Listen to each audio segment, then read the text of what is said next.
We're live.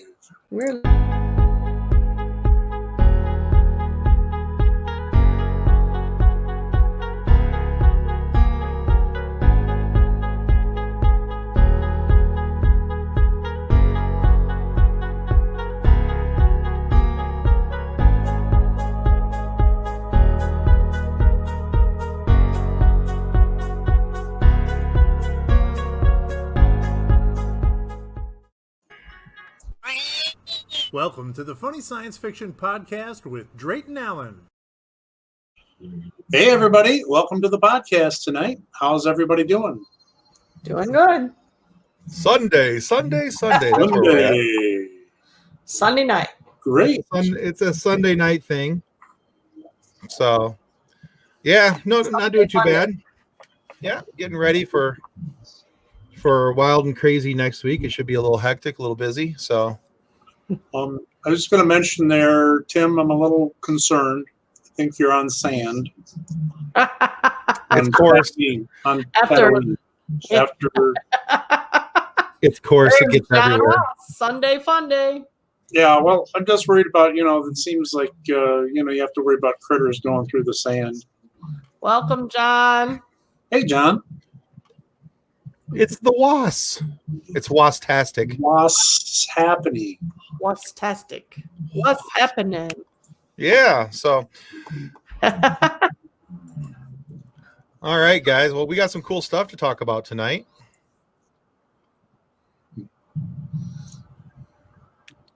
Cool stuff. What's up? Lots of cool stuff. What's up? So let's take a moment and introduce each of us, even though I think by now many of the people already know us. Drayton, we'll start with you. Let's take each of us, even though I think by now many of the people already know us. Drayton, we'll start with you. Oh, boy. Yeah, I got a little echo chamber here. I got lag too. Yeah, well, that was me. I was going out to look to make sure we were live, and then you went and switched over to me. How you doing, everybody? This is very good. We did that on purpose. You're welcome. Okay, it was the echo effect. Yeah. So, yeah, we're doing great this Sunday evening. Got a lot of cool stuff coming up on our podcast, and there's been a lot of stuff happening in the Facebook group, so we'll be chatting about that and about some of our interviews. All right, cool. And now what a lot of people already know is that Drayton is an author, and his books are the inspiration for many of the things that we do inside of our group here. But also, what you may not know is that Drayton's in the middle of writing another book, and clearly we don't want to give away too many details and sell the farm, but can you tell us just a quick blurb about the book that you're writing? Yes, I can. Will he? No, but yes, he could. I could, but the concept is the high concept. In a book you always have a high concept, which is basically you put two things together, and that's the book. Right. So it's Independence Day meets Disney World. I have so many questions. That's exactly what it's supposed to accomplish. Well, sir, mission accomplished. Now you got to read it. Now, you see, that's how do those things work? Well, once you get it done, I will certainly read it because I will want those questions answered because so much to ask. All right, Deb, how about you? I am Deb, Drayton's wife. I don't know. I'm his reader. All right. Not his editor. I'm his feedback. Not feedback. The old feedback. Oh, feedback. Well, I don't think Drayton's going starving anytime soon. So you might be part of the feedback too. Oh, okay. That too. Yeah. Put on the old, as in.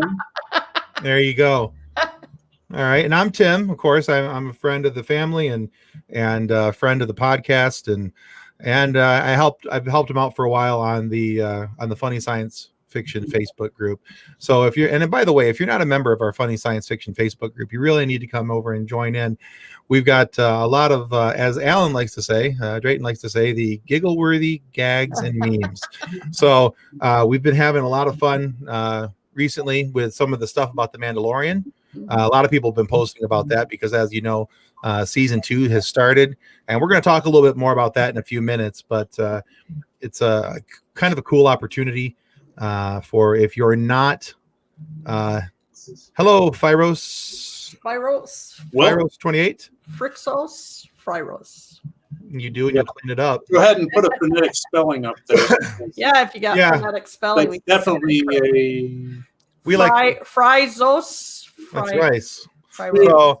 So yeah, we'll talk a little bit more about Mandalorian here in a few minutes. But yeah, so let's talk about Friday. What was, we had a kind of a cool event for our group. We're excited about it. Hello. Definitely. It's an echo here. And I like that Tim is with us and he brings the fun. Tim is the fun and the funny. Pronounced with an F. Okay, so we got the F right. So Fyros. I was assuming that the X is silent. X is pronounced as the X silent. Z. Fryzos. Fryos. I like to picture that this guy is sitting on the other end of the keyboard, just laughing his butt off, listening to us, trying to stumble through the pronunciation of his welcome, username. Fryros. Yeah, but welcome. You have given us at least a good solid 3 minutes of content, so thank you very much. Freaksos. There we go. Okay. We'll go with that. Yes, he is laughing his butt off. Welcome. Well, we're glad to have you. Freaksos. Yes, Freaksos. So a little teaser on my book. I didn't mean to throw you off there, but basically this is the outline of the story of my work in progress. Working title is called Dances with Aliens. Dances with Aliens. And it's about the last man on Earth is a dog. Not the four-legged kind that goes woof, but a singing, dancing cartoon dog of the theme park variety. Alien kitties now enjoy Earth's most magical place. Is humanity finished? Could intelligent beings develop the technology to travel the cosmos and yet not recognize a guy in a dog suit? And there you go. All right. So that's the pitch. I had to look it up because I was slaughtered if I try to do it from here. Speaking Yoda, much to learn you still have. Much to learn, yes. This is true. All right. We'll take that. Much we have to do, yes. So speaking of authors, Friday, we had a really cool interview. We had a nice conversation. I'm pretty sure everybody who's listening will be familiar with this name. The author's name is Steve Alton. He's a New York Times best-selling author and the author of the book The Meg, about the giant prehistoric megalodon shark who comes to eat the tiny little toothpick bodies of the unwilling as they float in the pools. So, but oh, cool. He's a member of the Facebook group. Awesome. Love it. Had many long laughs. Have had many long laughs. There you go. So, maybe we can just talk real quick about what are some of the things that we liked about Steve's interview, and maybe what we thought was kind of the highlight of the interview for you. Deb, what was one of the things you really liked? Well, it's nice. You don't often get to hear the backstory of someone that you interview, and he gave us a lot of his backstory, which was kind of nice. The guy who really made the show. So I appreciated that he gave us that. If you're interested in his backstory, it's nice to see that not all authors just go out there and make the money. It's a lot of work. Yeah, absolutely. Yeah, Drayton, what about you? Yeah, it was a real struggle for him. And that was interesting to hear. It's good to know that he kept it up and that the movie rights were picked up by a couple of different people and then dropped, and eventually found the right connection, and the movie happened. It's an exciting shark movie, and if you're into the shark type films, Sharknado and Jaws and all that fun stuff, Finding Nemo, finding find and eat Nemo, yeah. Anyway, Bruce, you'll enjoy that. So the oh well, I'm honored. Yeah. Wow. Babylon 5. Yeah, You know, that's nice. All right. Well, you It's can okay. record Babylon 5. You can't record I us. interrupted, Well, I I don't know interrupted my video game to do this. You know. Yeah, but I enjoyed getting to know him. It was kind of fun. He has a connection. I don't know how many of you have watched the show on True TV. I think it is. Yeah. Impractical Jokers, and he's good buddies with Murr, the guy James on- Murray. James Murray. That's right. Yeah, and he's he had some fun stuff, and so we're looking at trying to maybe get Murr on the show. He's written a book, so that would be cool to hear about his book. Yeah. We're going to go from giant sharks to giant spiders. Ugh. Yeah. Freakso says, I hope all your families are well and to stay safe. So Likewise, my friend. Likewise. Thank you. Yeah, we are well so far. staying That's all we can hope for in 2020. as anybody can. Yep. Yeah, I think one of the things I enjoyed about Steve's interview is that the fact that he was so open with us and willing to share all this background information. And we lost the Deb. And but I like the fact that he was so willing to share that information with us, and that's kind of a rare thing, because typically when we have somebody on, they want to talk about what they're working about and all these other things, and that's cool. That's the whole purpose of them coming on, is we want to be able to help them promote what they're doing and broadcast it. But I thought it was also really cool that he gave us a little bit of introduction to his new website, which you guys need to go check out, and you'll see more about this when his interview comes out on November 9th.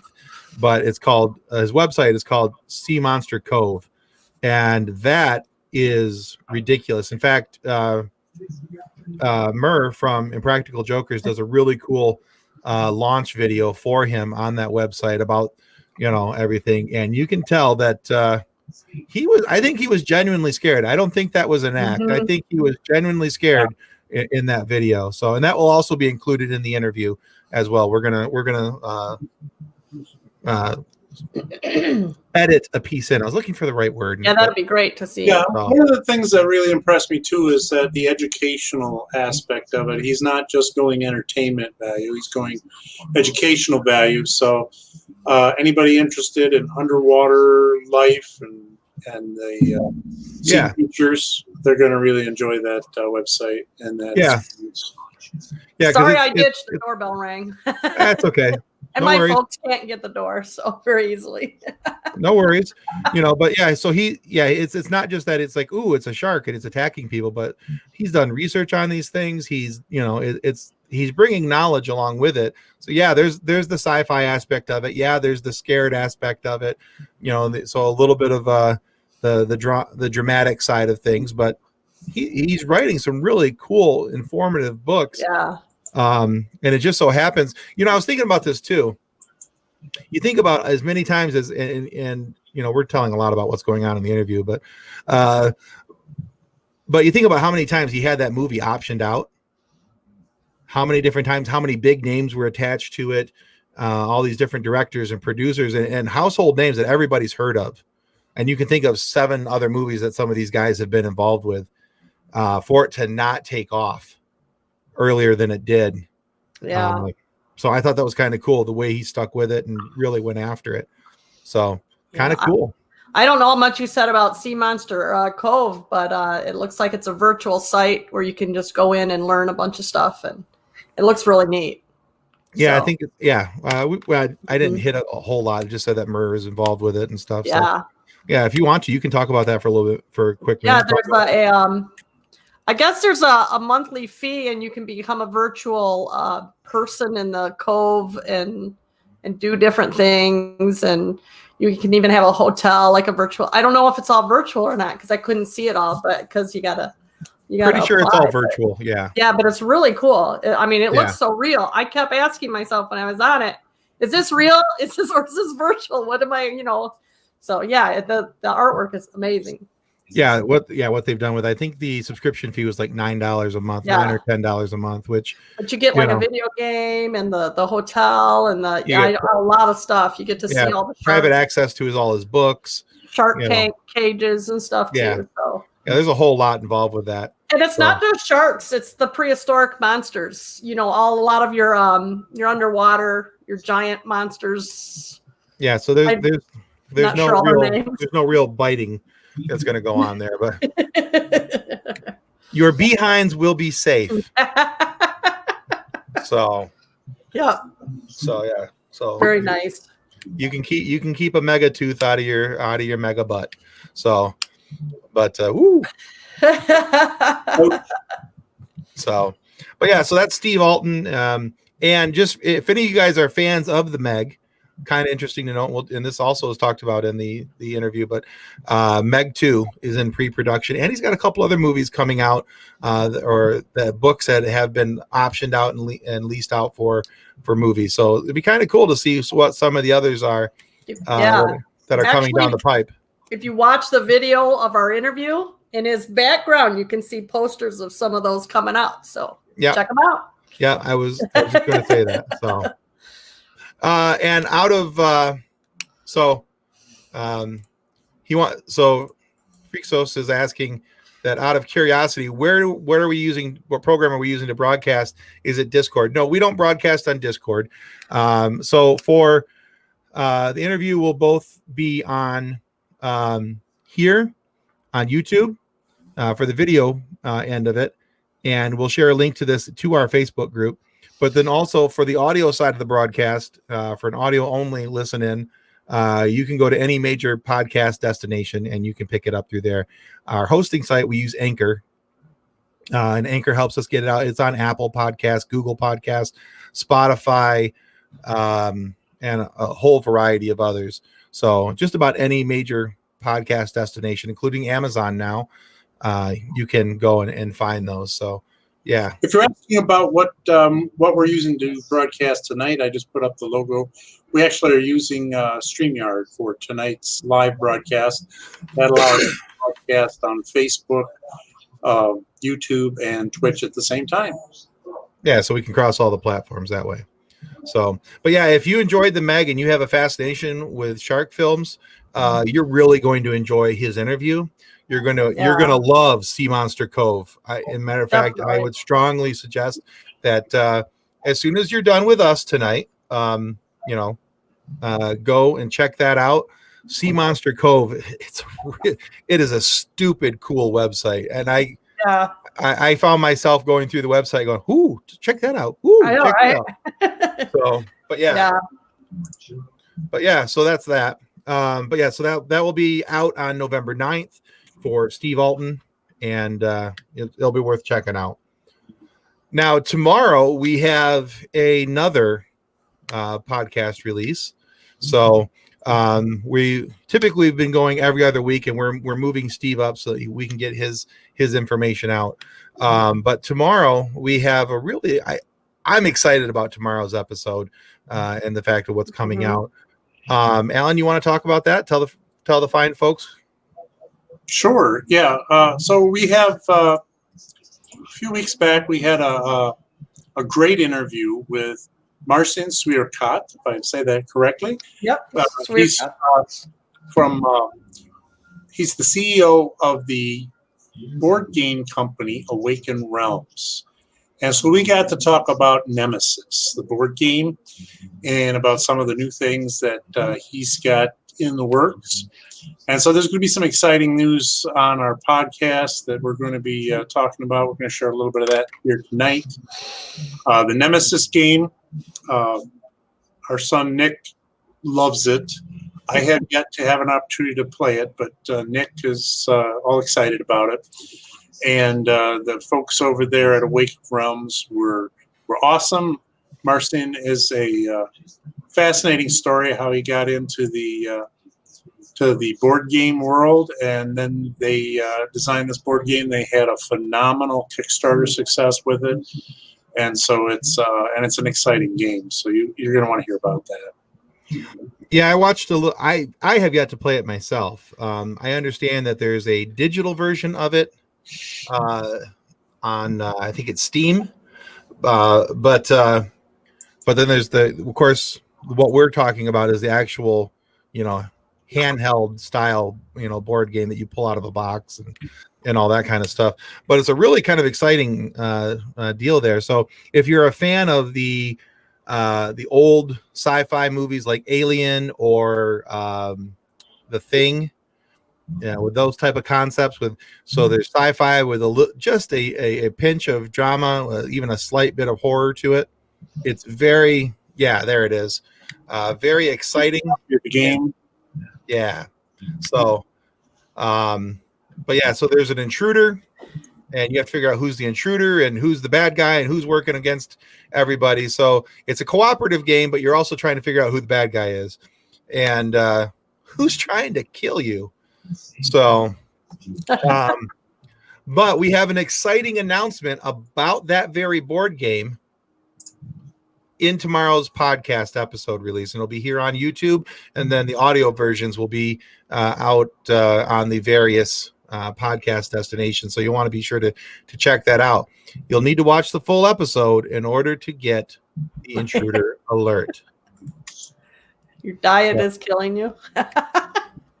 You gotta watch our other live show where you're talking about corn smut. Let's not get started on that again. Alan's grinning way too big right? already. I know, right? He's gonna show the picture. So, I'll save you this week. Yep, diets can kill you. Eat wisely. Listen to your body. Interesting. Yeah. But so tomorrow, really cool episode with Marcin. Worth checking out because Nemesis isn't the only board game that they have. Corn smut. Uh-oh, I opened my mouth. Drayton, go ahead. Well, I'll have to look it up again. I was trying to be good. So it's just corn. It's called smut, but it's just corn. It's like fermented corn, isn't it? Yeah, I think so. It's a fungus that grows on corn. It's actually called corn smut, which is kind of funny. I think we're all broken, Freaksos. So, but watch the full episode tomorrow. It'll start streaming on YouTube at 6 a.m. And you guys can take a look at that there. You'll be able to see what we mean by intruder alert, and you'll get to see what the great, cool, awesome, and there's the smut. Okay, the great, cool, and awesome announcement about the intruder alert. So, and what that all has to do with just about anything. Watch our first live show. We talked about it a little more. We talked about that for far too long on that episode. Know, right? And we were having way too much fun on that. Exactly, Freaksos. You. Yeah. You. Yeah. So. Well, it's better than a demented. I guess it's not better than a demented wombat. I think I'd rather have a demented wombat. Well, at least the corn smut isn't. Well, never mind. I'll leave that one alone. All right, we're just gonna change direction on the ship. So, all right. So another big news. Now, some people got rid of their Disney Plus subscriptions, and others resubscribed within the last week. And yes, John, we're not getting away from the corn smut. Hey, what's up, Amber? Oh, yeah. Hey, Amber.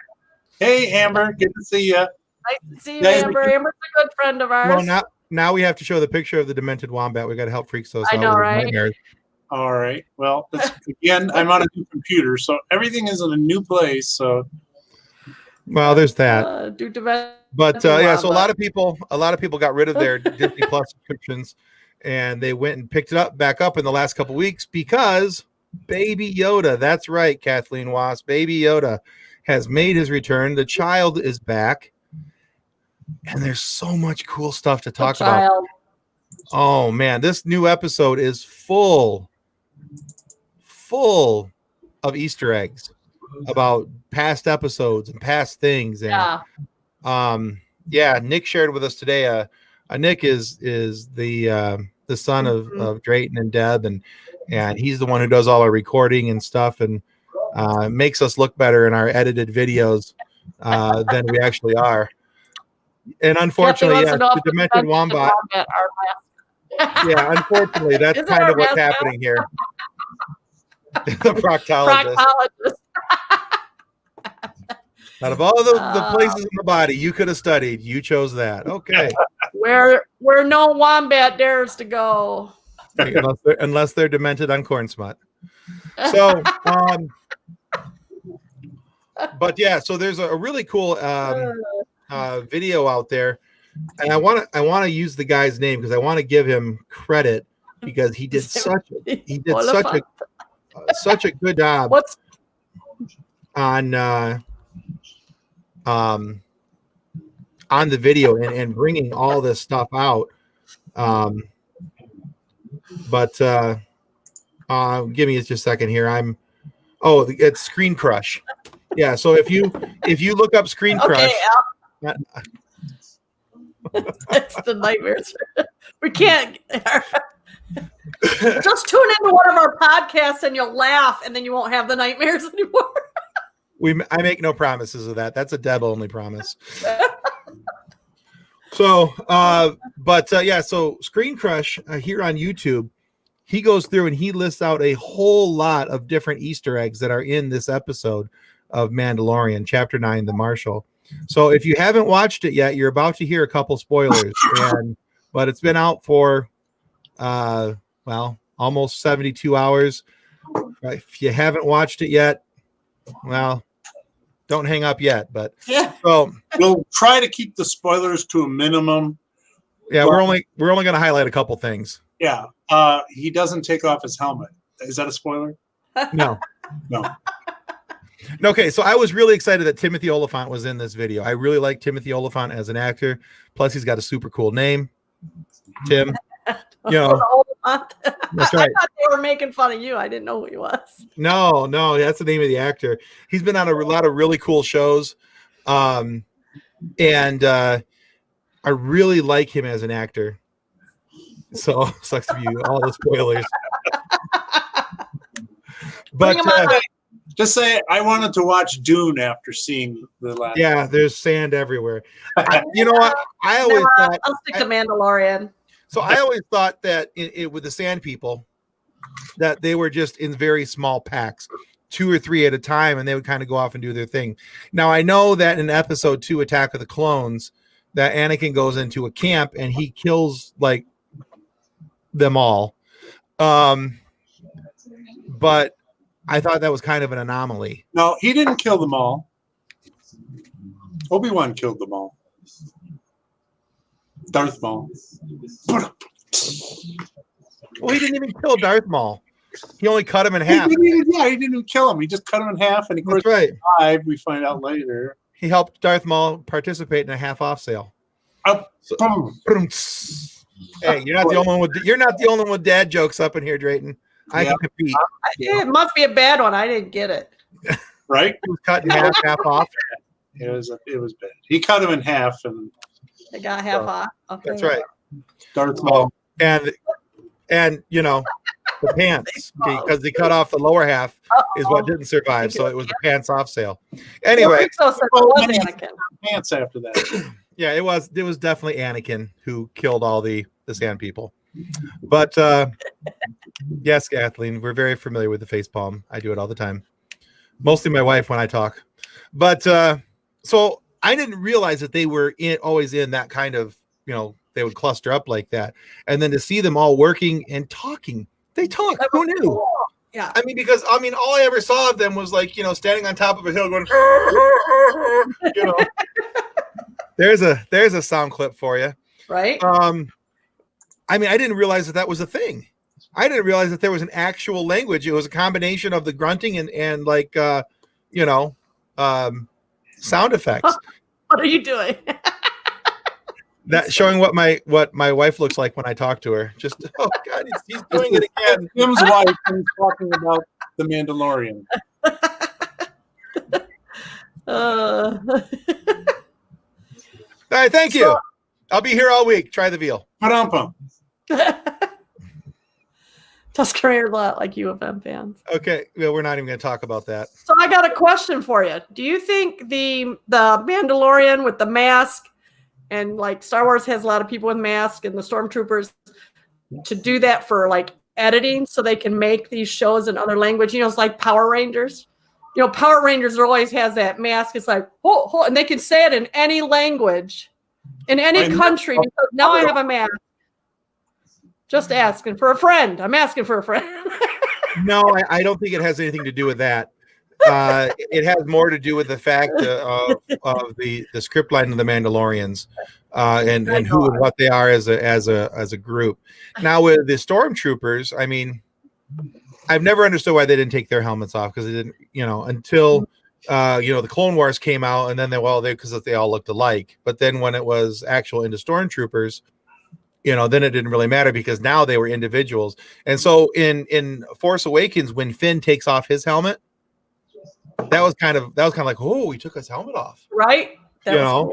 Yeah, I was not expecting to see that. I thought that I just thought that was really cool that they would do that. You know what movie Finn was in a long time ago, going back to what we were discussing earlier. He was in Jaws. Finn. I knew exactly where you were going with that. Oh man, tonight is dad joke night, I guess.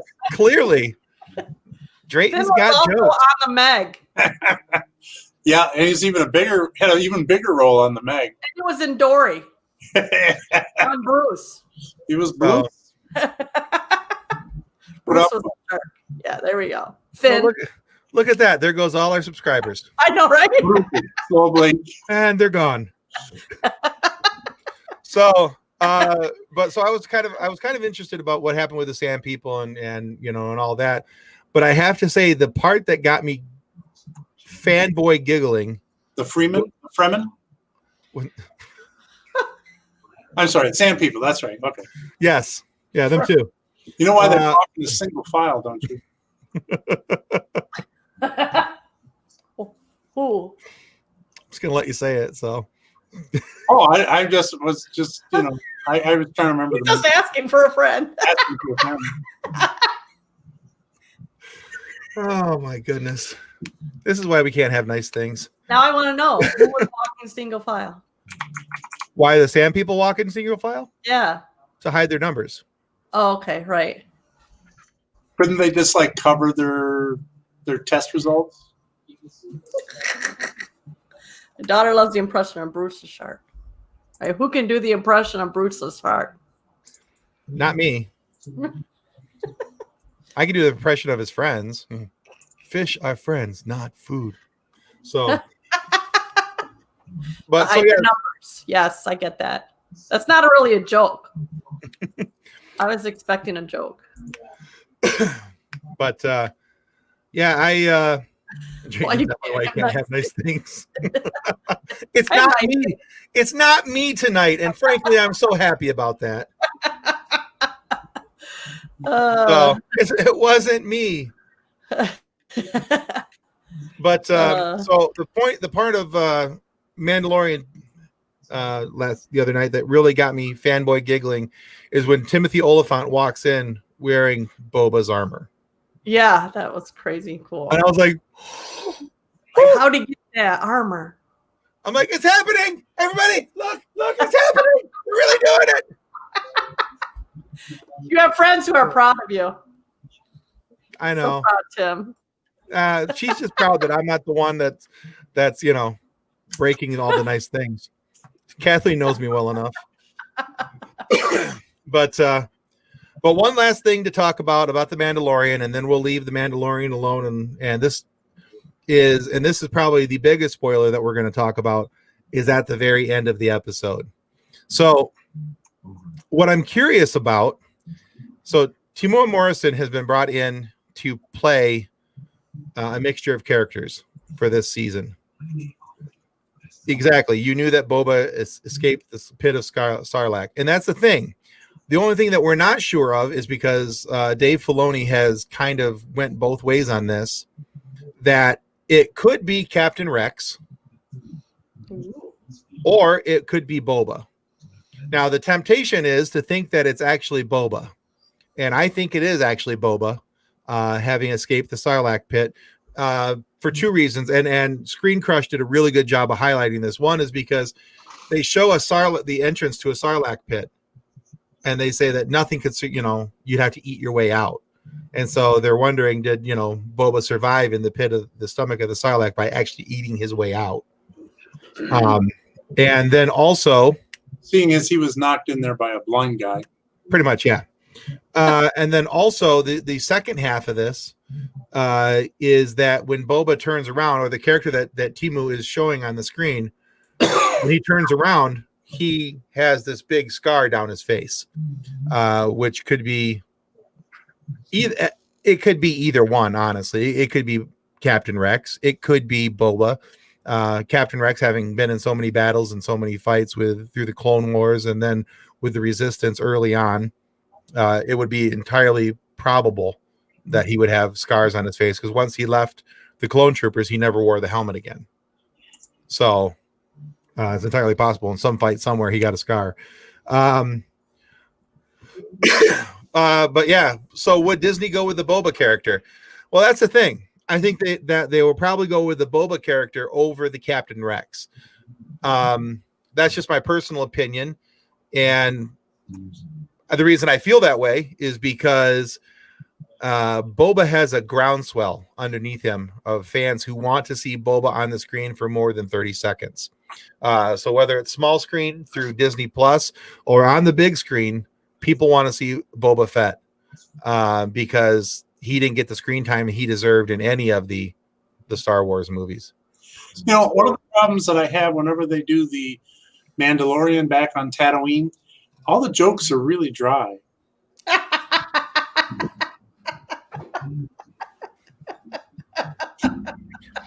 If you'll pardon me for a moment, the sound that you'll hear is my head on the desk. But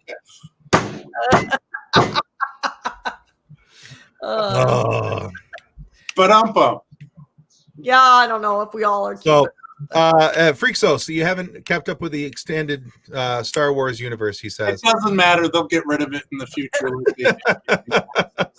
around, and then J.J. Abrams come out with a new version of Star Wars that's much edgier. But what I want to say to Freaksos real quick on the haven't kept up with the expanded Star Wars universe, in order to kind of get caught up on this, go watch the animated Clone Wars series. It's phenomenal, and it really, really addresses a lot of the things that are leading up to this point and that led into Episode 4, A New Hope. So really good stuff, and it takes place mostly between Episode 2, Episode 3.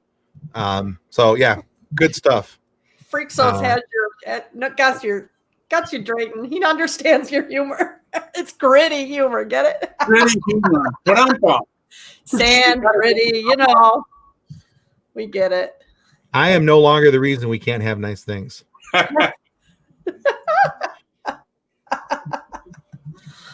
Oh boy. So anyway, so we've. I gotta admit though, all this talk about the what's it called? All this talk about grit and stuff has got me thinking about. Yeah, I saw that today. You haven't experienced toilet paper until you've enjoyed it in the original Klingon. Yeah. What is that about? 50 grit? 50 grit. Yeah, anything higher than that, you have no honor. Right? Oh, that's too funny. So, but yeah, we got a thumbs up. I know, right? Ooh. That's hilarious. All right. So, but yeah, so I think that's enough about the Mandalorian. Anything else? What does that mean today? I copped. But I think anything else we talk about the Mandalorian is going to give away too much of the show.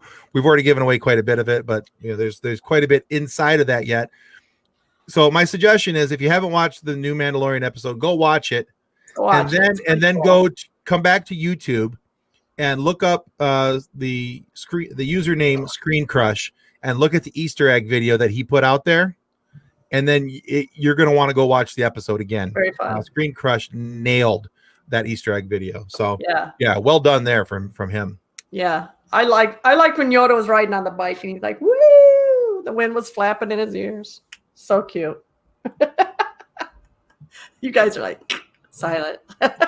Baby Yoda, it's always cute. Well, yeah. Baby Yoda. I mean, is he really Baby Yoda, or is he just a Yoda, like somebody as a Yoda?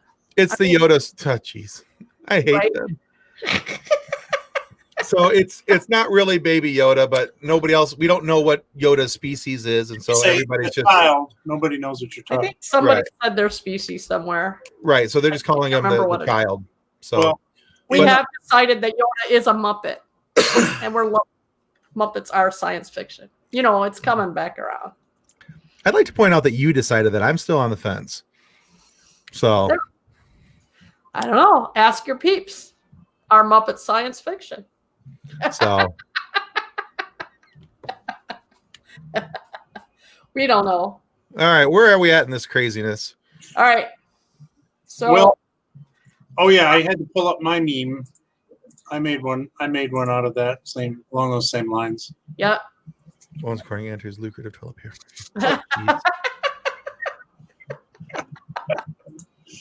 But I had to find that. It took me a minute. Well, when you get swollen from using the pink toilet paper, you can use the brown sandpaper to get it smooth back down. I don't know.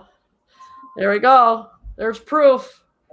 See? Tim. Pigs in space. All right, you gotta have Tim do it now. I think he did a good enough job with it. We'll leave it be.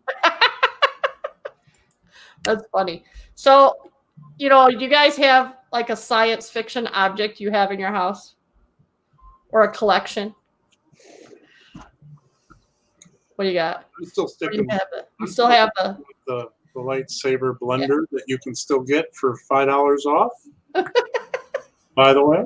UncannyBrands.com and enter code Funny Sci-Fi for $5 off an immersion hand blender that looks really cool and like a lightsaber. Please visit Anakin/Luke's lightsaber. Yeah, that's pretty cool. Don't forget about that if you haven't got one yet. So you know who Spock is, right? And you guys know what a sock monkey is? Yep. So I have a Spock monkey. Pretty cool. Blend the Sith. Nick actually got this for me. Little Spock monkey. Blend the Sith. That's funny. All right. I thought everybody would like my Spock monkey. So I did do something useful this week. I actually built a new computer. I don't know if you thanks, Freak Cells. If you saw that, that was pretty cool, huh? Your new computer? Yeah. So I'm still, like I said, I'm still struggling. Here, I'll put up a picture of it here briefly so you can see it. There it is. Oh! The deluxe model. It's got the full 300 baud modem attached. That's actually that's the travel version, isn't it? Yeah. There you go. This is the way. I love somebody underneath put Whey, WHEY. This is the protein. So I have there you go. I have Lego Yoda that has lights on his feet. Light literally shines out of his bottom. Out of his bottom? Ew. He's looking for demented wombats.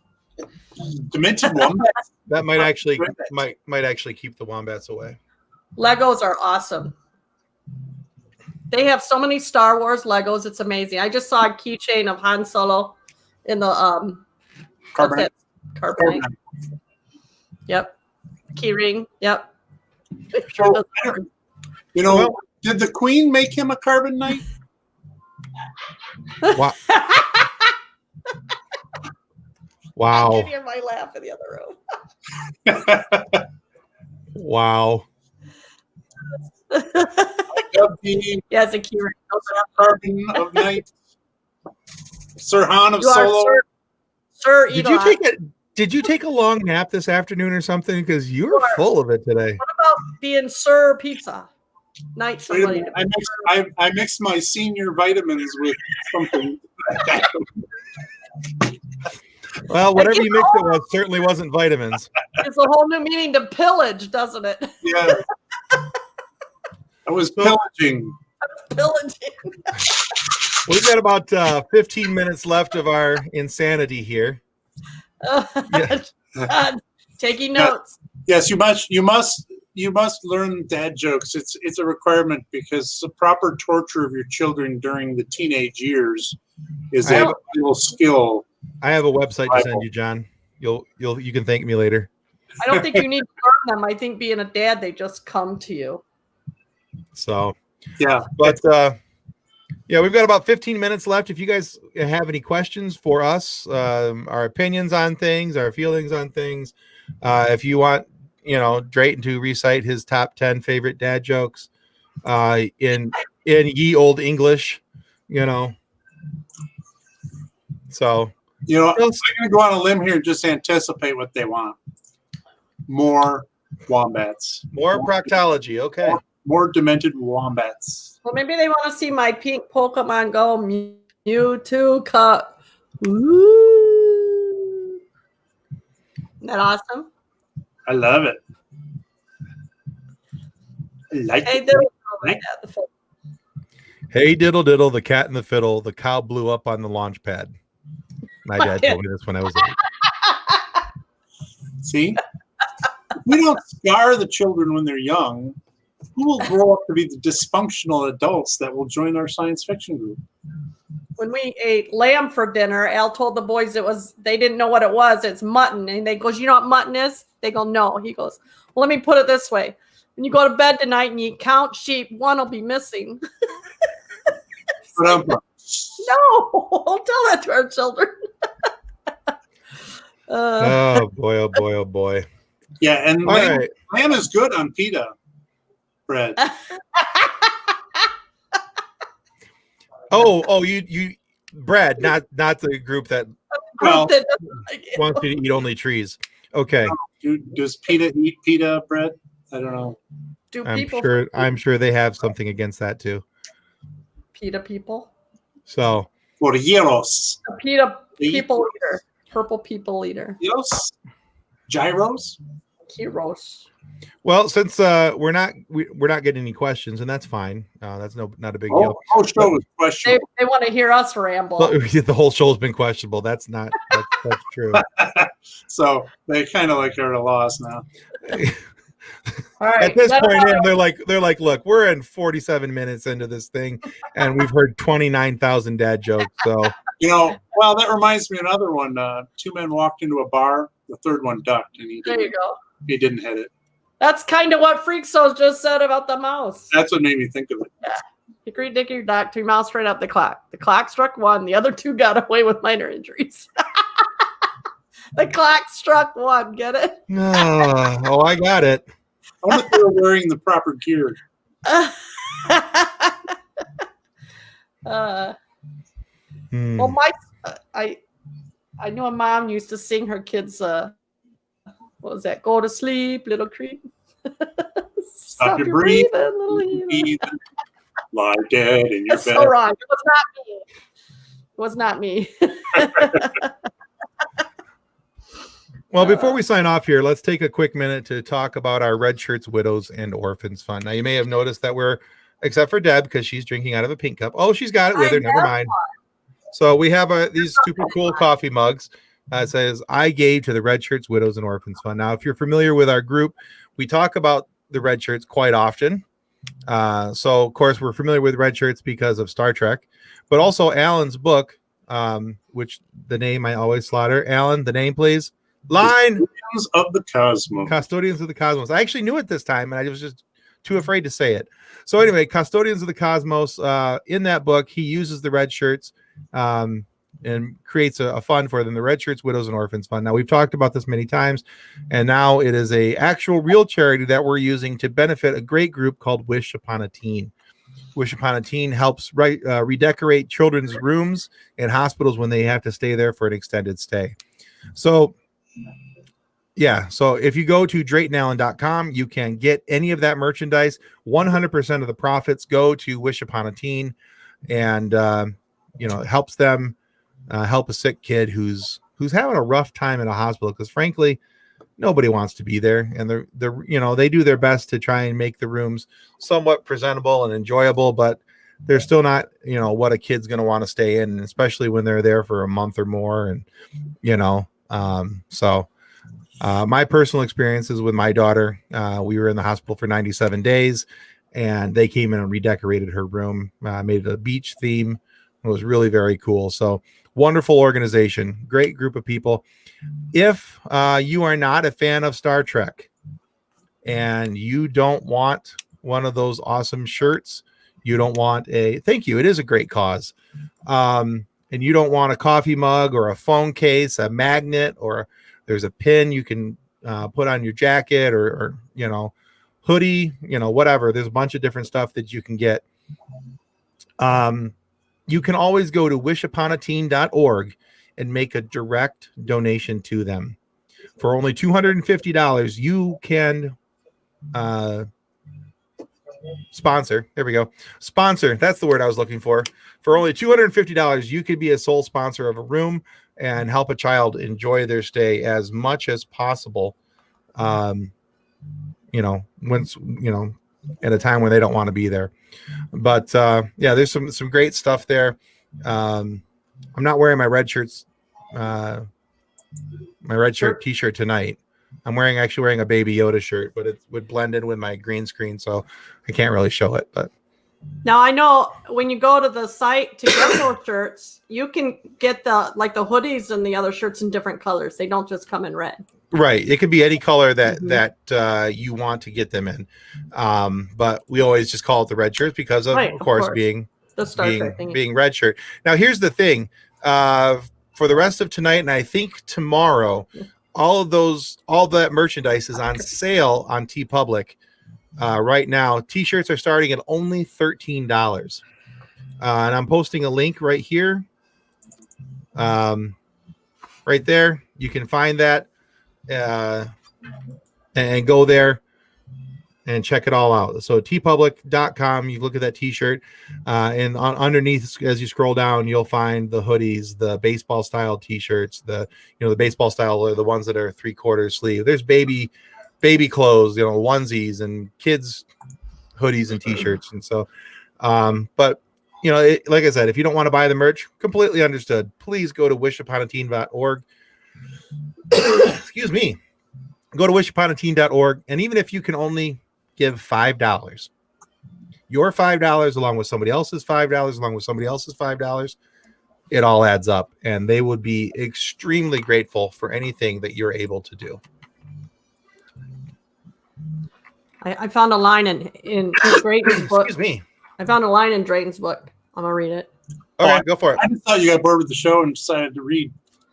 It says, Nigel just stared at the dead squid, each with a hole burned between their large eyes. No one can shoot like that. So it wasn't a stormtrooper shooting. No stormtroopers in my book. No. So these shots are far too precise to have been sand people. Is that what he says? No. no, that's what Obi-Wan said. Stormtroopers. Supposed to be the most accurate and precise shooters in the galaxy, and they are horrible. So I'm hungry. Let's go for steak. Yes, only Imperial stormtroopers are so precise. All right, guys. Throw your questions at us. Yeah, 5-minute warning, folks. 5 minutes and you're done with us. So, you guys like my room? My pink room? It's pink and gray. as you can tell. So here's a question. I think we asked this last time. So, and just so you guys know, for those of you who are listening tonight who haven't listened before, we do a live show every 2 weeks. So our next one will be November 15th. Same time, same channel, same bat time, same bat channel. But so one of the questions I think we asked this last time, is there somebody that you would like to see us interview that we haven't interviewed already? If you have suggestions, boy, we're up for them. We're always looking for a great interview. Is there a YouTube person that you follow that you think would be fun to hear their thoughts on sci-fi and superheroes and all that kind of fun stuff? Let's interview Tim. Timothy Oliphant? I'd love that. That'd be great. Tim, you. Let's interview Tim. Our Tim. Well, here's a question. Okay. Would you like to see a Star Wars, Star Trek crossover comedy, breaking the fourth wall? In Muppets. Nation? I will say absolutely not. And the reason I say that is I think that those two universes are so independent of one another. One is set more in a science lane, and I'm willing enough of a fan to acknowledge that Star Wars is not set in science. So it's loosely considered sci-fi because they fly around on ships and they have laser swords and things like that. In one of our podcasts, we did ask this question of somebody: if you could take somebody from Star Wars and put them in Star Trek, who would you put in? They put Chewbacca in. Right. We talked about the Enterprise. Yeah, we talked about that with Keith Silverstein. Okay. Yeah, that was cool. There's one more thing when we were talking about toilet paper earlier. I forgot. Oh boy. A little history lesson. Here's some Roman toilet paper. That's probably true. It is true. I know. Xylospongium. Anyways, so John says he's not going to be here next 2 weeks. He's going to be hunting Ewoks. Yeah. No, I don't think he's going to be. He's just reminding us that it's a. I know. It's funny. I could envision John. I could envision John hunting down a burrito or maybe a burger, but I can't see him out in the woods, after an Ewok. Be very, very quiet. Or a deer for that matter. Love you, John. Like Bugs Bunny, Elmer Fudd. Be very, very quiet. But yeah, I get what you're saying and why what you're thinking of. I would love to see a more, a true comedic. If that was to be done, it would have to be in a true comedic take, not the forced comedy that we've seen in some of the Star Wars movies. Episode 1, that's Proud Beer Hunter. Beer Hunter. So you like beer? Drayton's got books on ale. His stout series. But so it would have to be beer books. It would have to be a very calculated move in how they do it. I think it would be kind of difficult to pull off. But now that Deadpool has broken the fourth wall and talks directly to the screen, it's entirely possible that other cinematic universes could do it as well. We got about 2 minutes left, guys. Here's a 3-way crossover I'd really like to see. This is Cleopatra, Reading Rainbow, and of course, is that Michael? No, Richard LeVar Burton. Okay. Wow. Richard LeVar Burton. But it's like Hasselhoff.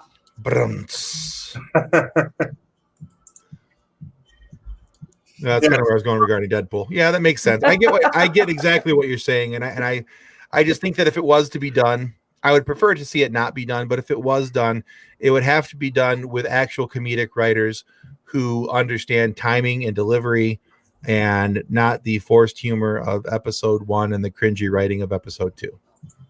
So that's my take on that. Very cool. 1 minute, guys. It's more to life being really, really ridiculous. See, and all I want to see is Keith Silverstein in his Velociraptor. In his Velociraptor voice. Yeah. That was. I need to put that on a little short loop so we can just hit We a can button. play that. Yeah, so guys, if you haven't watched the Am I lost? Am I? if you haven't watched our Keith Silverstein interview, if for nothing else, watch it for his take on how to voice different memes. Yeah, that was Because great. He did we Grumpy got- Cat. yeah, Grumpy Cat, Philosopher Ass, Scumbag Steve, Yeah. Good Guy Greg.